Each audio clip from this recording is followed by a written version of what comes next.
First at 11 on this Friday, we are digging deeper into what could be behind the increase of threats that we've seen this week across the tri-state as kids head back to the classroom. Today, a bomb threat forced Amelia Elementary School to go into lockdown there on its very first day of school. In fact, the Claremont County Sheriff telling us the suspect said that he placed explosives inside the school's classrooms, claiming he was also armed with a rifle and planned to kill himself after the bomb went off. Thankfully, deputies say no explosive devices were ever found at the school. No suspects were found either, meaning the sheriff's office is still working to find the person or persons responsible for this threat. It's the second time this week a school's first day has been disrupted by threats of violence. The first took place at Hamilton High School back on Monday. But something that stands out about today's threat is that authorities say it was made on a suicide and crisis lifeline online chat. So WCPO 9 News reporter Marlena Lang sat down with a cybersecurity professional to learn more about this type of threat. Tonight, she breaks down how common this is and how likely we are to hear more calls like this moving forward. I am about to kill myself. I am parked at Amelia Elementary School. I have planted explosives inside the school's classrooms. They're set to go off in 45 minutes.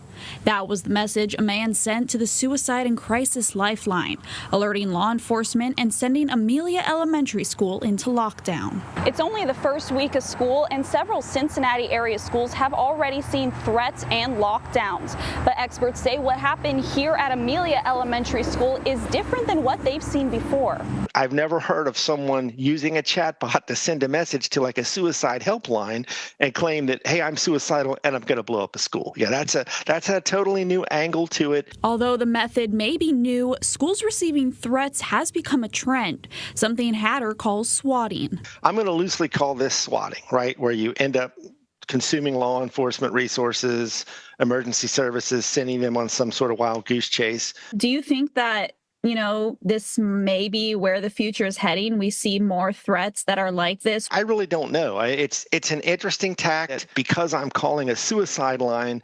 Maybe I'm unstable and that it's more realistic. I don't know. It's wild and, again, kind of sick and despicable, really. Hatter says oftentimes with swatting, the goal of those making the threat is to create chaos and panic, which is exactly what happens when a school of children is threatened.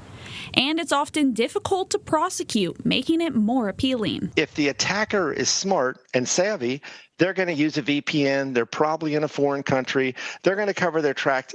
Hatter says swatting unfortunately won't stop anytime soon, as law enforcement must reply to every threat, no matter the legitimacy, in hopes to keep a tragedy from occurring. In Amelia, Marlena Lang, WCPO 9 News.